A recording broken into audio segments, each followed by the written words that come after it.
From out there in Montana, what do you make of what's going on infrastructure right now in Washington?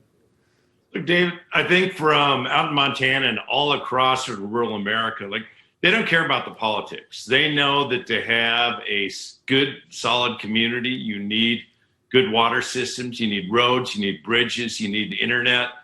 So it ought to be that always, like when I did it in our Montana legislature, infrastructure should be bipartisan. So it'd be great to see these talks progress and in sort of the partisan bickering that's happening far too often in Washington, D.C., because look, we're living on our grandparents' infrastructure. Here's a chance to invest in good jobs, make sure that America's prepared to compete with China and around the world, and really make a meaningful difference all across this country.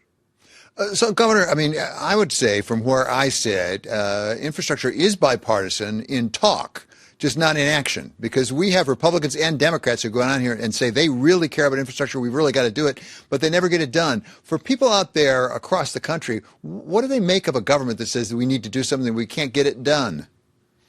Well, and that's why, I mean, we can't wait to keep our roads good, or we can't wait to replace water systems. You have about 30 million Americans that don't have reliable access to broadband.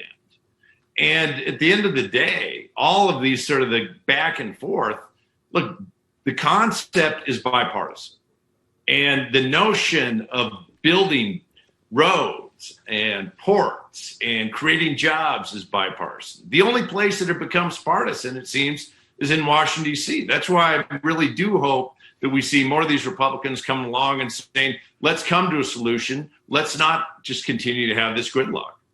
So the Republicans would say, we're happy to come to a solution, no problem about it, but there are two big issues. We had Pat Toomey, Republican Senator of Pennsylvania, on just yesterday. He said there are two big issues. One is, what do you call infrastructure? If we're talking about things you're talking about, highways and bridges, and yes, broadband, that's fine. It's the other stuff we don't like. And number two, we don't want to raise taxes. So the Republicans say, we can get a deal, just give on those two issues. Why are they wrong?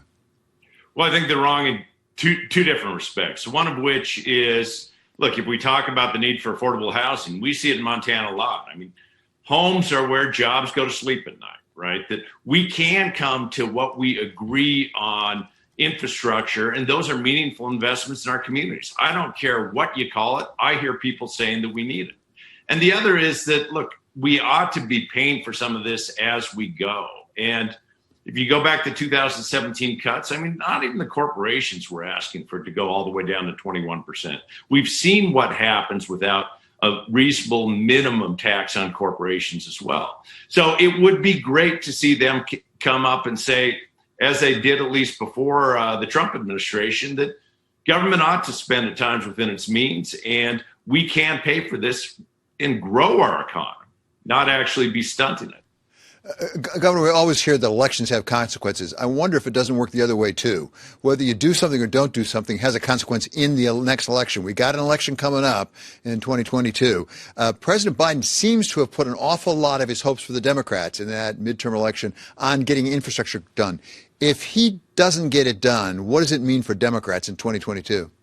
Well, I think, first of all, what we have to be doing, and that's what we're doing with American Bridge, is making sure that people understand that the Biden-Harris agenda actually has an impact on their life. Look, you didn't have one Republican supporting the American Rescue Plan, yet I'll bet during this June recess, they'll be coming home and taking credit for it. So what we're doing is you can't wait until the election cycle. We're out there already now with voices from local communities, from teachers to nurses to workers, saying this is what the Biden-Harris agenda is doing for us. And that's what we'll continue to do, because when you actually look at what he's pushed through the American Rescue Plan and what the administration is talking about through the American Jobs Plan, the infrastructure, this is what's going to be helping sort of mainstream America, urban and rural. And we need to make sure that be telling that story now, not waiting until election cycle. But you've won your share of elections. As a practical matter, is it going to be too far in the past to hear what we did back in 2020 or 2021? Do we need to get something done? No, I don't think so. Look, I get that in some ways that we want to have sort of the news of the day, but if you don't build that base of recognizing from day one when this administration came in They're fighting for working people. They're fighting for rural areas. They're fighting for suburban areas, and make it tangible to their lives. And that's what I think the American Rescue Plan did. And I think that as long as we have that done, once you get into what I used to call the silly season, those moments of the elections when all kinds of things are being thrown out, people will remember who was fighting for them. Silly season begins when? The end of this year? Yeah. Some would say, David, that the silly season started the day after the election. And I think that's part of why we see Republicans not wanting to actually come together with the Democrats and pass legislation that'll make a difference in their lives. And we can talk about infrastructure. We can talk about the rescue plan. We can talk about the John Lewis Voting Advancement Act. I mean, these are things that folks want. So let's actually start getting them done.